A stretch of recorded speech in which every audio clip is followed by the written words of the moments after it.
When I was a kid, I was obsessed with basketball. Despite the South Florida summer heat, I played every day from sun up to sundown, and sometimes even by street light. My neighborhood friends and I tracked every stat from the games we played: shooting percentage, points, rebounds, even steals and blocks.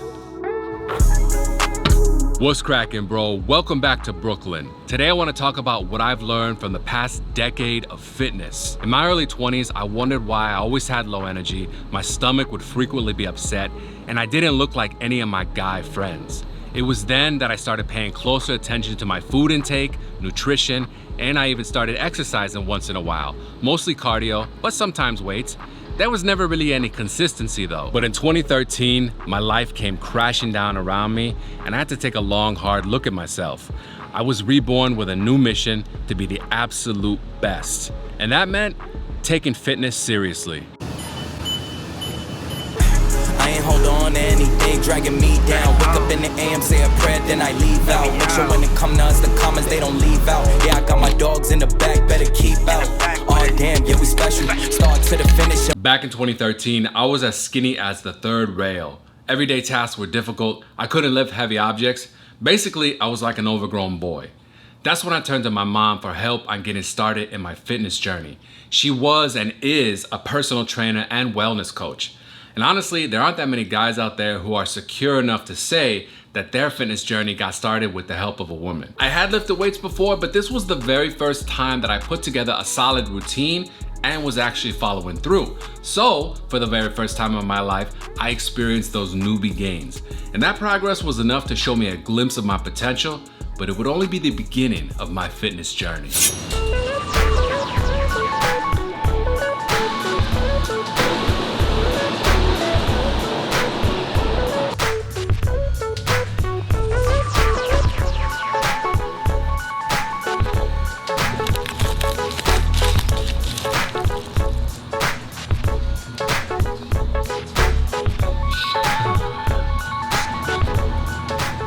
Keeping the Brooklyn recommendations coming. Today we stopped at Anthony & Son Panini Shop. I've been hearing a lot of great things about this place and I got myself the Godfather with both spicy and sweet peppers on it. I have been eating brown rice, chicken breast, quinoa, all kinds of stuff like that all week. So I'm really glad to have my little cheat meal here.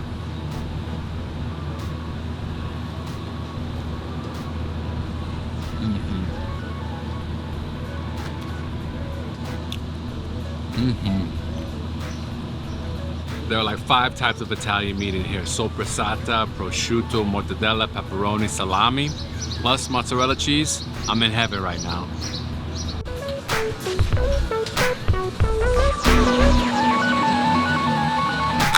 Coffee break alert. This time we stopped at Rose Wolf Coffee to pick up a small cold brew.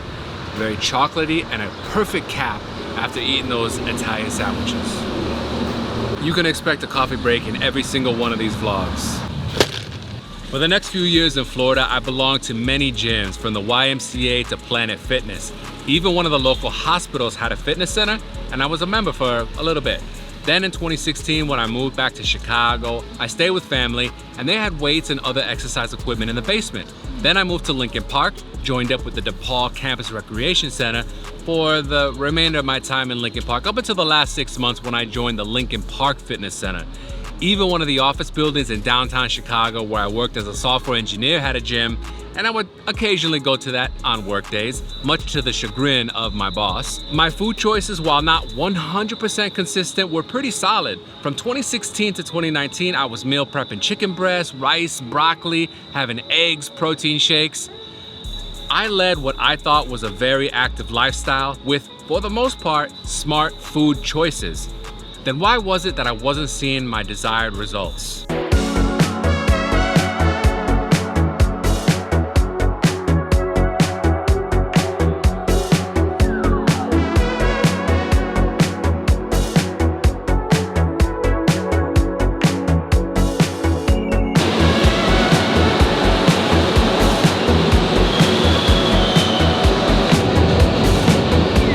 So in addition to the gyms I've been a member of, in 2018 and 2019, I became a pretty serious runner and active in the Chicago road race scene.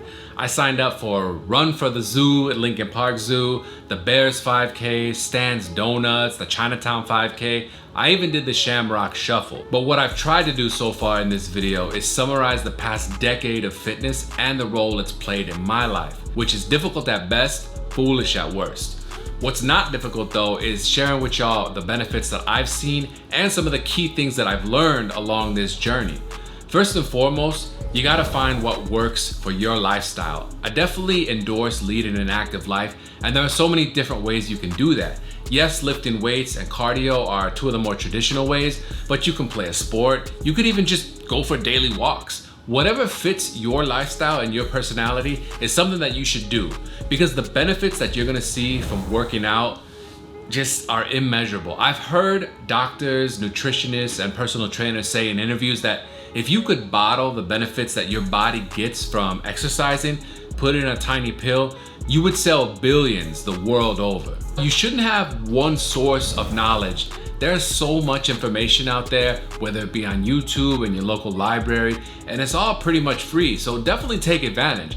I watch several YouTube channels, I read fitness books. It's definitely one of my hobbies at this point. I mean, after 10 years running, lifting weights, even jumping on the elliptical machine, it's all just part of my routine and something that I do for fun, in addition to video games, watching movies, and creating videos for YouTube. It's certainly a stress relief and just something that I can't imagine living without.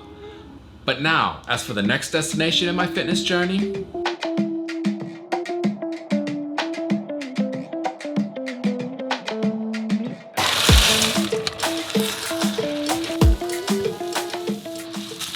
dinner today, we got Trader Joe's paella and a big old bowl of salad. Super Gusto fans have noticed in the past several months, I've talked about my workouts in a lot of our videos, and most of our hotel reviews have some kind of gym workout scene in them. Now, after moving to NYC, pretty much every video is gonna have some kind of workout in it because it's a huge part of my life. So where am I going next in this health and wellness journey? Well, even though I've taken fitness and nutrition pretty seriously over the past 10 years, I've never really achieved my dream body. Sure, I've gotten compliments here and there, but I've never been able to look in the mirror and be 100% proud of what I see. So now for the past couple of months, I've been putting together my perfect routine for both the gym and the kitchen. Sunday is when my workout week gets started. I hit chest, triceps, and shoulders. Monday is the perfect leg day, and then on Tuesday, I complete the body with a back, bicep, and ab workout. Then on Wednesday, I repeat this cycle. Saturday, which is today, is an active rest day, meaning I'm not gonna be lifting weights, but I will get in some cardio and generally just be an active guy around in New York City. My gym is a couple miles from the apartment, so getting there is my warm-up and getting back is my cool down. In a future video, I'll get into the specific exercises, number of sets and reps that I do. As far as my diet goes, I won't get into the specifics today, but if there's interest, I can put together a video showcasing what I eat in a typical day. Some of the foods currently in the kitchen include chicken, steak, fish, canned, smoked, all sorts. Oatmeal, eggs, brown rice, quinoa, broccoli, cauliflower, Brussels sprouts, protein powder, and of course, coffee. You'd think that all of this combined would be enough to hit my goals, but actually, you'd be wrong.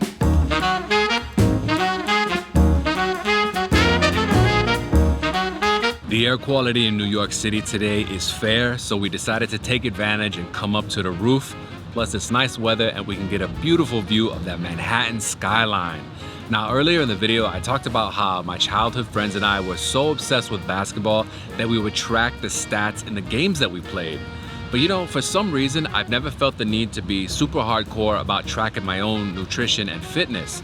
Yeah, I've had the Apple Watch for the past few years, and it does tell me how many calories I burn in a workout or when I'm just walking around. But other than that, I really haven't stuck to a routine. But if I really want to achieve this goal, I gotta be all in. So I downloaded my FitnessPal, I bought a scale that measures both weight and body fat percentage, and I locked in my macro goals on a day-to-day basis. I'm currently sitting at 6 feet, 191 pounds, and about 14.5% body fat. Now I don't have a target weight in mind, but I do know that I want to get to 11 or 12% body fat. And we're getting started now, so wish me luck, Gusto Nation. I'll keep y'all updated on my progress. and I appreciate you watching this. See you next time. Peace.